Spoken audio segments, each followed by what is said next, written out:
Hi, Cameron. Hey, how are you doing? I love you so much. I love you too. Ayan, Cameron, sige na. Mag-usap na tayong dalawa. I'm good. A bit under the weather, pero kaya yan. I'm doing fine. So, Cameron, let's do this. Mag-usap na tayong dalawa. Ano bang Okay. maipaglilingkod ko sa'yo at napatawag ka sa usapang LDR? Yeah, I'm sorry. Maybe this might bother for some listeners kasi medyo hindi ako marunong magtagalog but okay naman siya, but I can speak in English if that's fine. Pero, Cameron, medyo curious din ako. Ano ba? May foreign blood ka ba? Galing ka ba ng States? No, I am full-blooded Bisaya. Talaga? Yeah. In fairness sa accent mo, ba't ganyan yung accent mo? Ba't ka nag-i-English lagi? Well, English has been my favorite subject Okay. ever, and I work in a call center. Kaya. Tapos, Cameron, ikaw ay matatas din sa Bisaya. Po? Matatas ka din mag-Bisaya. Yes, yeah, 100%. Ayan. Batiin mo nga sila sa Bisaya, dali. Hi sa mga taga Davao, sa ako ang mga igagaw dire nga naminaw karon nga wala pa natulog kay gusto maminaw kay DJ Lala Bandera. Ayun, no? Love it. Nakakatuwa. Kahit di ko ganong naintindihan. Minaw, di ba parang makinig? Paminaw, ganon? Makinig yon. Yes. Yan, yes. sige. Usap na tayo, Cameron. Ano bang maipaglilingkod ko sa'yo? Anong problema ni Cameron at napatawag sa usapang LDR? Yes po. I've been bothered so many times. Si ex-boyfriend. We broke up last year, 2017 February to be exact. And then po, okay na, though sobrang love ko siya kasi first love ko siya. As in first love. As in love na love ko siya. And then, you know, as time goes by, a few months ago, medyo naka-move on na ako, nakalaylo na ako. I even did unfriend him on Facebook. Wala na kaming communication or whatnot. Until last July, I got sick. And then, nag-chat po siya. All of a sudden. And sabi niya, kumusta ka na? Natuloy ba yung uwi mo sa Davao? And of course, I was freaking out. I was in Davao that time. And then, I was freaking out. And I was like crazy. Kasi sabi ko, first love ko, nag-text. And then, so medyo nakalayo na. And then, bumalik na siya. I mean, bumalik yung love. Bumalik yung same thing that had happened before. You know? And then, bakit ba kayo naghiwalay pala, Cameron? In the first place, anong nangyari? Yeah, that's a good question. I am not really certain though, kung naging totoo siya or kung what do you call this? What do you call this? There is nawala din yung spark. Cause back in 2017, we had not met, and then nagano lang kami, chat, ganon. Taga Makati lang siya. I mean, he's from Bataan, but he works in Makati. So, chat lang, usap sa Facebook, video, chat, yung mga ganon. And so, Bakit ganon? I mean, taga Mandaluyong ka lang naman. Taga Makati lang siya. Parang konting tumbling lang yun from each other. So, what happened? Ba't di kayo nagkita? exactly. He is a busy person, and I understand kasi I'm sorry if he is listening right now or if he has a friends who are listening, but he works as proofing analyst sa Citibank. So he works really overtime talaga, and then busy, pero you know, he gave me time naman sa kahit papano nung nag-usap pa kami noong 2017.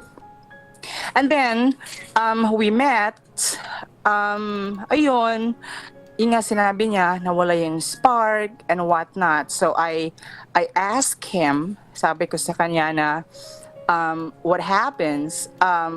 Ba't ganyan? Sobrang nakita kita as in love at first sight. Kasi, he is not guapo. I mean, he is 5'2" in height, Mm. and then I'm 5'4", and so basta yung katangian ng isang guy. Well, I'm sorry. I'm in the third. I'm in the LGBT, Mhm. and he is 2, Pero hindi po siya langtad. I mean, hindi po siya discreet po siya, or I should say medyo may problema siya sa self-identity crisis, parang gano'n. Mhm. Oo. So, ayun po, sabi niya nawala yung spark. And then, yung time na yun na sinabi niya nawala yung spark, and then yung time na yun na sobrang in love ako sa kanya. Okay. And then, we had a party dun sa company namin, sa call center. That was February. Nag-meet na kami noon. And then nag-send ako ng photos and everything. Nagulat lang po ako kasi late na po siyang nagising. I mean, sobrang late siyang gising. Hindi pa siya natulog. Tapos, nasa party ako, I was enjoying the moment because that was the anniversary of the company. Mhm. And then, bigla siya nag-chat na, "Uy, we need to talk." Yung ganun. And of course, I ran out to the nearest comfort room, at kinabahan po ako kasi sabi ko, "My good Lord, what is this?" At Okay. sinabi niya po na I cannot do this. Sabi niya, "Siguro hindi ako para sa iyo. You are sobrang bait ko daw po, sobrang maunawain when it comes to his identity." Kasi hindi ako nagpo-post sa Facebook, social media na ganito kami ni X, alam mo yon. So we're just wala lang, parang wala lang kakaalam. So yun po, until sinabi na niya na sabi ko, "Ba't ganun?" And then I cried. Sabi niya, binigyan niya ako ng chance. Sabi niya, "Okay, let's give it a shot and let's see if this is going to work." Sabi niya po nung time na yun. That was February 10, 2017. Okay. And then, di ko alam. I admit, mali ko talaga, regression. Sobrang regret ako kasi tinurn down ko yung parang blessing na yun. I mean, offer na sinabi na niya na let's give it a shot. Siguro nahiya na ako. Sobrang nawala na ako ng self-esteem, nawala na ako ng confidence and everything simula nun. So, sinabi ko sa kanya na I know that you have a problem with your identity, and that might be the reason kung hindi man yung spark, kung hindi ka ba honest dun sa reason mo ba, why you broke up with me. Pero I understand, wag na lang. Ganoon lang sinabi ko sa kanya. So in short, doon na natapos yon. Yes po. Tapos parang after a while, after nung nangyaring yon, nagkaroon pa ba kayo ng communication sa isa't isa o wala na? Yes, July. Okay. July when I got sick, no, umuwi po ko sa Davao. Okay. And then nag-chat siya through Messenger. I mean, we're not friends on Facebook still. And then sabi niya, "Kumusta ka na?" Kasi nasabi ko sa kanya when we talked, nasabi ko sa kanya na uwi ko ng Davao and that's gonna be for good. I'm not sure because of what was happening here. Sobrang nasaktan ako, heartbroken. Alam mo yung sobrang nagwala ako. I mean, nagwala in a way that parang wala akong pag-asa. I mean, I don't know what's going on, So, ayun po yung naalala niya na uwi ng Davao. So, kinumusta niya ako. Sabi niya, "Uy, hey, kumusta? Natuloy ba yung uwi mo sa Davao?" And of course, I was freaking out. I was with my father. Nagulat si Papa kasi nakamotor kami noon sa bundok namin. And then, bigla akong sumigaw, sobrang kilig. Kasi imagine. I mean, come on. He's my first love. Okay, You know. tapos after nun, after mong kiligin, after mong matuwa, kasi after everything na nangyari sa'yo, after a while, bigla uli siya nag-chat.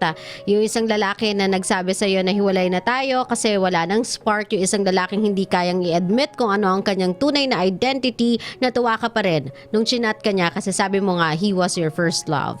So Yes after po. mong matuwa, after mong kiligin, kasi di ba syempre yung kilig na yan, yung tuwa na yan, magda-die down yan eh. You have to remain and be grounded by the facts, not about your emotions about it. Kasi kung yung lalaking yan ay nagte-text lang, nagpaparamdam lang sa'yo para magpakilig, it's not gonna last. Yeah, I know. And the problem is, kaya sobrang akong nabother and I'm sorry. And if and I know I sounded sobrang kinabahan ako every single day. Yung heartbeat ko as in to the level, na halos hindi na siya mapigilan. And I cannot compose myself most of the times. So, ayun po, scene lang.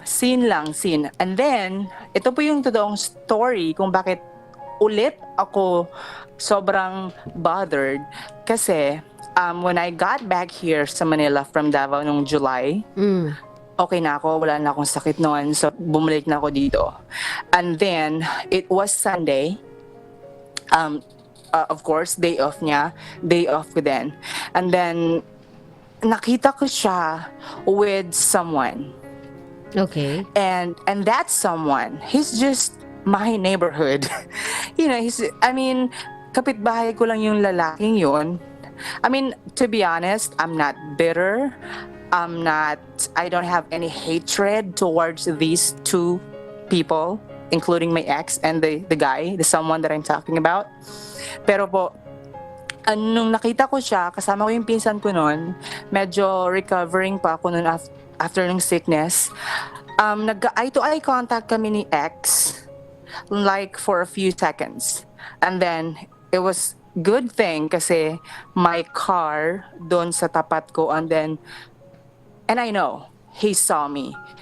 And then, bigla na akong umupo sa likod ng car para hindi niyo makita.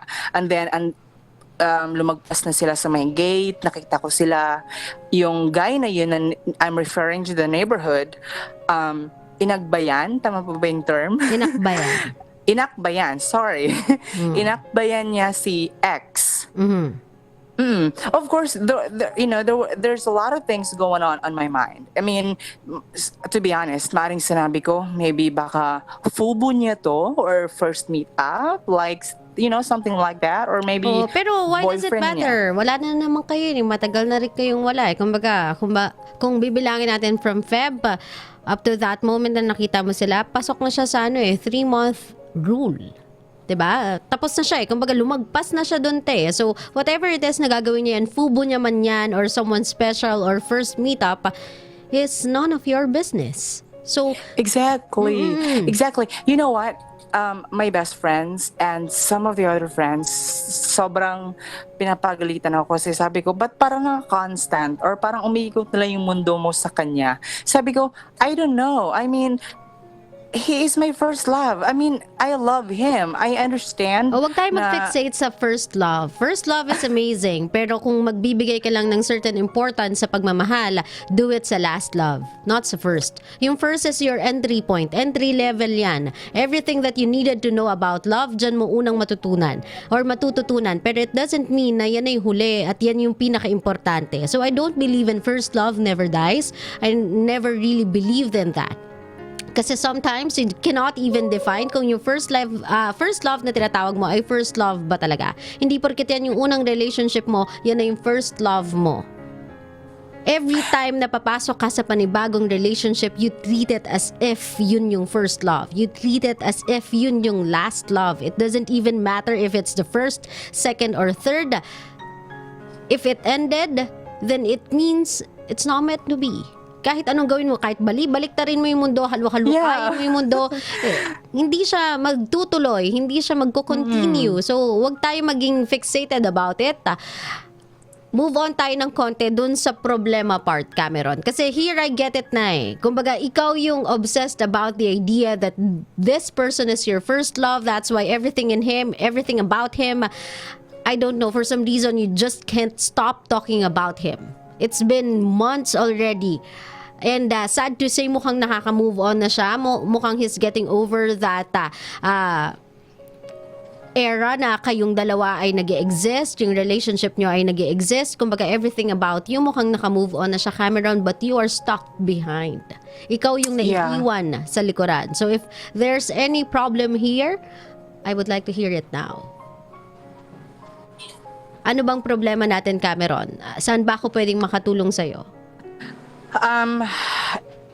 Ito po kasi, uwi na ako ng Davao in a few days, again, and for good. Mm-hmm. And he knows it. Kasi chinat ko naman siya, pinaalam ko sa kanya. Although, Why? sinabi ko, The question is why? Bakit kailangan mo ipaalam sa kanya na uuwi ka ng Davao for good? because nung nag-chat siya nung July, when I was in Davao, sinabi niya sa akin na tuloy ba yung uwi mo? So parang follow-up ko lang yon. And nag-flashback, yung alam mo yung pangyayari. And then I talked to him again. Hindi kaya ikaw to, Cameron, wanting to, alam mo yon, wanting a second shot doon sa relationship niyo before. It's you trying to tell him in a subtle way na, hey, I'm going back sa Davao and this time it's for good. So if you wanna get back together, I'm free, I'm here. Parang subtle way of saying this kasi. Kumbaga, if you really wanna move on from this guy, you won't even tell him na uuwi ka na ng Davao for good. You did informed him na uuwi ka ng Davao for good for a reason, Cameron. And that's something you have to accept within yourself, na meron kang rason, intention to be exact, as to why mo siya chinata na you are going home to Davao for good. Meron kang intention as to why mo yung sinabi sa kanya. So, if I were you, first, accept it na meron kang intention. Huwag mo nang i-deny yung fact na yun sa sarili mo. You know yourself, Cameron, better than all of us do. And you know na meron kang nararamdaman kasi inside as to why mo siya ini-inform about everything that's happening in your life. You wanted him to care. You wanted him to bother. Gusto mong maramdaman na interesado siya sa pag-uwi mo sa Davao for good. You are trying to open old wounds sa ginagawa mo. Imbes na nakaka-move on ka na, sinusugatan mo pa ulit yung sugat na pahilom na. Oo nga po yun nga po yung sinabi nila. And ito po kasi talaga, every single day, like I said, gusto ko lang siyang makita or gusto ko lang siyang mayakap maybe, but yun lang. I'm not sure why. Cameron, walang yun lang sa yakap ng ex. Cameron, ano ka ba? Okay. Ano ba? There's no such thing as yakap sa ex tapos yun lang, wala yung meaning. Baka nagukang kita. Walang ganon, Chong. Kahit sa ang angulo mo tignan, walang ganon. Laging merong intention doon, laging may mali siya doon, laging may feelings doon. Cameron, you have to stop. Everything you're doing right now, you have to stop. If you really want to move on from this guy, a guy na obviously nag-move on na from you or sa'yo months ago pa, if you really want to move on from him, stop talking about him. Stop thinking about him. Stop fantasizing about him. Stop looking forward to those days or to the days na makakasama mo siya, Cameron. Kumbaga, kung bibigyan kayo ng second chance together, let it be in a proper way. Huwag kang laging nag-iiwan ng tawag dito, alam mo yung daga, kunyari gusto mo siyang hulihin, di ba? Nag-iiwan ka ng mga crumbs. Oo, nag-iiwan ka ng crumbs eh. Nag-iiwan ka ng ebidensya para alam niya kung saan ka susundan eh. Stop doing that to yourself. You are making yourself too available for him. You are making yourself vulnerable to pain. You are making yourself an easy target para saktan ng taong to, para i-take advantage ng taong to. And one day, you'll go home crying. Why? Kasi this guy took advantage of you. Because he knew, even from the beginning, kung gaano mo siya kagusto, kung gaano mo siya ka-want, kung gaano mo siya kamahal. And that's something na hindi niya na-appreciate. Yan ay nakikita niyang opportunity to feel good about himself, to feed his ego. But nothing more than that. masasaktan ka lang sa dulo kapag ginawa mo to.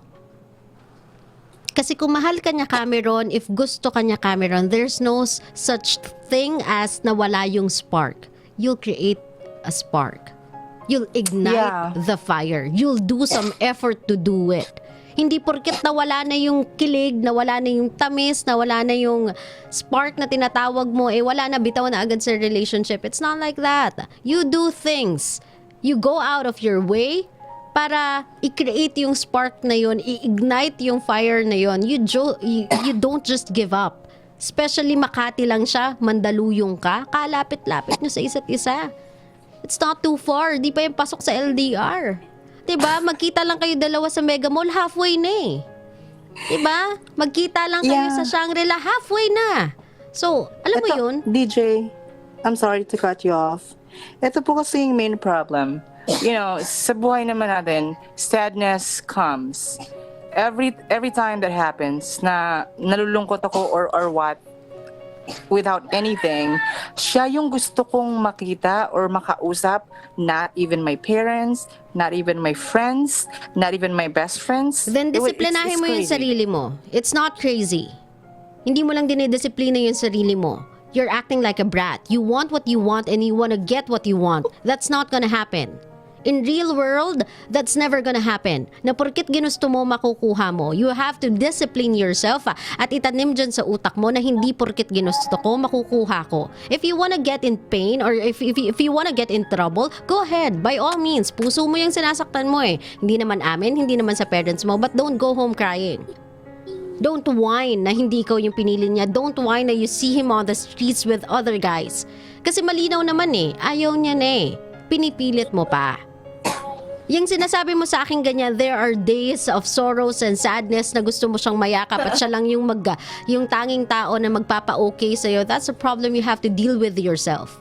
Timbangin mo ng mabuti. Mas importante ba siya sa yakap ng nanay mo? Mas importante ba siya sa akbay ng tatay mo?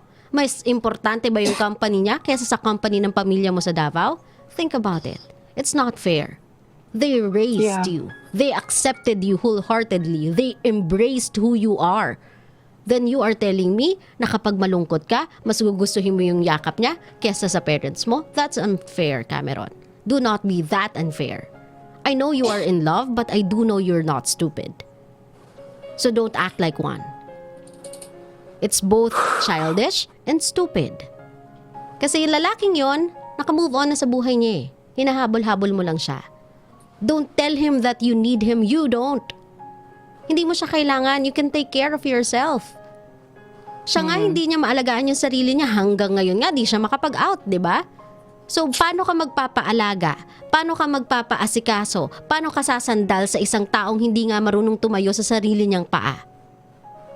Don't rely too much on him. Don't put him on the pedestal. He doesn't even belong there. Naiintindihan mo ko, Cameron? Stop doing that to yourself. Stop telling that to yourself. You deserve so much more. You are meant for so much more in life. Yun nga eh. Yun yung sinabi nila. Yun yung sinabi nila. Yun yung sinabi nila. Now it's time for you to actually listen. And when you do, try mo nang isama yung understand. Diba? It's not just enough that you listen to people eh. What matters most is that you understand what they are saying. Yun yung pinaka-importante. Higit sa makinig, matuto kang umintindi. Yun na lang kasi yung kulang eh, Cameron. Every point, every symbol is pushing you, pointing you to a different direction. Nilalabanan mo pa. So don't. This time, kapag umuwi ka doon, you don't have to inform him na, hey, uuwi ako. You don't even need to do it. You don't owe him anything, not even an explanation, nor an itinerary kung saan ka pupunta sa Davao. It's your place. It's your home. You can do whatever you want. You can be with everyone anybody you would want to be with, except him. Unless he chose you to. Unless pipiliin ka din niya. Unless makikipagbalikan siya. But if not, set yourself free. Kasi ikaw na lang yung nag-hold on eh. Don't hold on into something na alam mong matagal nang wala. Gets mo ko? Yeah. Now, pero po kasi, DJ, I mean, you know, I just want to be honest with you. palagi ako nag-hope, sorrows come and then sadness comes. When it comes, alam mo yung mga ganong days na malala ko siya. Parang parang nagpipicture out ako na I don't maybe know if few nakinig ka years sa from akin now. or talagang pinakinggan mo lang kung anong gusto mong pakinggan. Huwag mo inikpik yung sinasabi ko sa'yo. What I told you, answer the very thing you are asking me now or you're telling me now. Discipline yourself. Yun yung sinabi ko sa'yo kanina eh. Yun din yung sasabihin ko sa'yo ulit. Again, sarili mo yung kalaban mo dito eh. Lahat naman tayo nalulungkot eh. Lahat naman tayo dumadaan sa sorrow moments ng buhay namin eh. But not all of us are looking for our exes. To keep us warm at night, para ikadal kami kapag masama yung pakiramdam namin. Ganyan ka ba ka-dependent to somebody else? Nakakailanganin mo ng taong haakay sa'yo? Kailangan mo ng tao na hahawak ng kamay mo? Can't you do it on your own? Don't be that weak. You are not weak. Nagpe-pretend ka lang to be weak para i-cradle ka ng isa, ikadal ka ng isa. Please. Diba? Alam mo na yan, Cameron eh. If you don't wanna feel pain, move away from pain. Move away from the person who's causing you pain. And obviously, sa case mo, ito yung lalaking nagkakos sa'yo ng pain. So stop what you're doing. You sounded so smart. You sounded so bright. Maybe it's by time you tap into that smart person inside of you, then tell her or him na, hey, wake up. I need you now. You don't need a Sobra. guy to keep you warm at night, Cameron. You're better than that. Huwag mong pababain yung sarili mo just because of him. Huwag mong pababain yung value mo just because hinahabol-habol mo siya. Okay. Listen to yourself. You are not that person. You are not that low. You are not that dependent on a guy who cannot even depend on himself. Start listening to yourself. Hindi ka niya kailangan. Hindi mo siya I kailangan. will. Okay? Ngayon, Cameron, let's do something na you should have done months ago. Kung kailangan mong magpaalam sa kanya, Cameron, if you will bid your goodbye to this person na sabihin natin nagbigay sa'yo ng entry level to love, understanding love, o diba, pagpapakilala sa'yo ng love, introducing you to how it feels like to be in love, pero this person is not meant to be with you for the rest of your life. Hindi siya yung dapat na magturo sa iyo ng iba pang chapters about love. Hindi siya yung tipo ng taong dapat magpakita sa iyo ng ibang angles of love. Kasi hindi siya yon. So anong gusto mong sabihin dito sa lalaking to? Yung nagbigay sa iyo ng entry level to love. Like a message? Yeah, but more of a goodbye. Good Lord. I'm sorry. Okay. I mean, I've prayed so much. I mean, sobra. And sa pinag-usapan natin, and I thank you so much. Really, sobrang thankful ako sa'yo. And at least, mas dumadaming tao na parang sinampa, not exactly sinampa, but the understanding and accepting the fact that I don't deserve him. And you've shown that attitude, so I super appreciate it. Parang medyo, to be honest with you, I may not sound like I am honest as I could, pero medyo na parang na ano yung dibdib ko ngayon, kumbaga yung heartbeat medyo na ano siya ng konti. So thank you. No problem. Ayun. So, Cameron, since this is, sabihin na natin, a long process for you. Feeling ko kasi you are a long way pa from moving on completely from this guy. I just want you to take baby steps. The first step that you need to do, Cameron, is to accept na he is gone. He is long gone. Before pa He is tayo long gone. mag-usap, ngayon, wala na talaga siya sa'yo. The first step to Okay. moving on will always be acceptance. As soon as you have accepted that this boy is gone, the sooner you can get dun sa moving on part ng buhay mo. I just want you not to hold back everything just because you're waiting for him. Hindi titigil yung mundo just because hinihintay ka niya. He will have his many partners, as many as he wants. At andiyan ka pa din. Just because you're hoping for the wrong guy to come along. Maybe hindi pa talaga siya dumadating. Maybe hindi pa talaga nagko-cross yung landas ninyong dalawa. So if I were you, just stop holding on sa isang bagay na matagal ng patay and just accept the fact na tapos na kasi to. Even if mag-fixate tayo dun sa fact na siya yung unang pagmamahal mo, he's not the last. He will never be the last. You are not meant to be with him. You are not meant to be with the first. So hope for the last love to come along. Okay? Okay. Maraming salamat, Cameron, for sharing your story sa programa ko, ha? Ingat ka lagi, love. Ingat sa Alright. Davao. Okay. Salamat. Enjoy. Thank you though. Thank you so much. Thank you din, Cameron.